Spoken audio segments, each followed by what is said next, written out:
Hey everyone, it's Jessica with Pretty Prints and Paper, and I just wanted to give you a quick flip through of my bullet journal from February into March. So, just to give you a sense of how it actually lives in practice, other than the pretty blog posts that go up. So, I'll just quick flip through.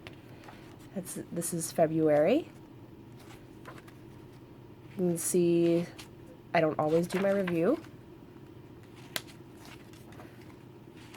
or use my bullet journal on the weekend. Here's when I thought about how I was going to set up March at the end of the month. This last week. And this is me today. And here's how I'm setting up March. This is the monthly challenge spread, so this is one I reference all the time with the different challenges I'm participating in. This one I'm leaving blank until I find the lettering challenge to rule them all, and I'll fill that in later.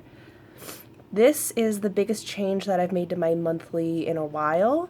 I took a twist off of the original bullet journal system that has just the dates listed on the side, and Kara's system, which added in different sections of the day and these focus areas on the right hand side, and I twisted it to fit my own needs. So of course I have the dates running down the side. I have my work in the middle here with the different things going on with my projects. So not just the deadlines, but also the milestones of those deadlines so that I can keep on pace with the momentum of the project.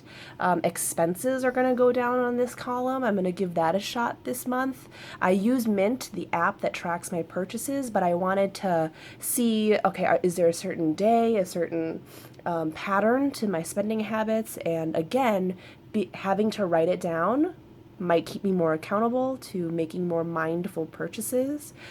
Tell that to yesterday Jessica, who ended up dropping quite a bit of money on some new pens. So here's to hoping for March, right? And then the same thing for home. So not just including the different things that I'm doing in the events, but also the preparation and the planning for those events. Not just the birthday party, but getting the gifts and the cards for the birthday party that happens prior to that. And the last column is for Pretty Prints and Paper, the blog. It's been taking off quite a bit, and I've been dedicating more time to it, and so I wanted to stay more on top of that and keep reminders in this spread as well. This focus area on top, ideally I'm going to be pulling from my overall yearly goals so that I can maintain momentum throughout the months in my everyday actions to get toward things like improving my craft in lettering and in teaching, reaching my goals at work with training instructors, and so on and so forth. So if you're focusing on something, pull from those bigger goals that you set for yourself. The tasks that don't have maybe a certain date assigned to them, and then of course buying things, the errands I have to run. And that's the biggest change in my bullet journal, so I'm hoping that this works out really well for me this month. And setting up my weekly for next week. My class is kicking up again, so I've given a section back to that, and so I can do things like monitor grading and stuff. Teachers, there are heavy times for grading, and so that is going to be starting next week. I add in just a couple of the events that are going on during the day because I used to skip that entirely and just focus on tasks, but then would feel really bad that I didn't get anything done on Tuesday, Thursday, when in reality I was teaching 2 classes a day and that took up all of my time. So by putting that on there, it gave me a more realistic capture of what I was doing during the day. Otherwise, my appointments and stuff, those stay on my Google Calendar instead of on my bullet journal.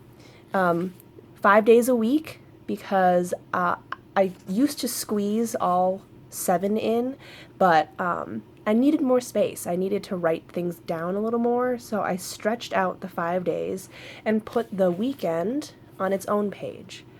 You can see that as I flip through, but I needed a lot more space to write down all the chores that I had skipped during the week and was putting off for the weekend. So I put it on these half sheets for my daily version on the weekend, and this page I kind of leave open for ideally weekly review, or sketches of ways that the journal is working, or ideas that I have for upcoming spreads that might work better. So I'll show you someday the evolution of my journal between last summer and now. It's changed quite a bit to get to this point where minimal changes are happening. So beginners, take heart. It takes a while to figure out the system that works for you, but if you take some time and cross out the things that are not working and experiment with the new things that might, you're going to get to your system. So that's all for today.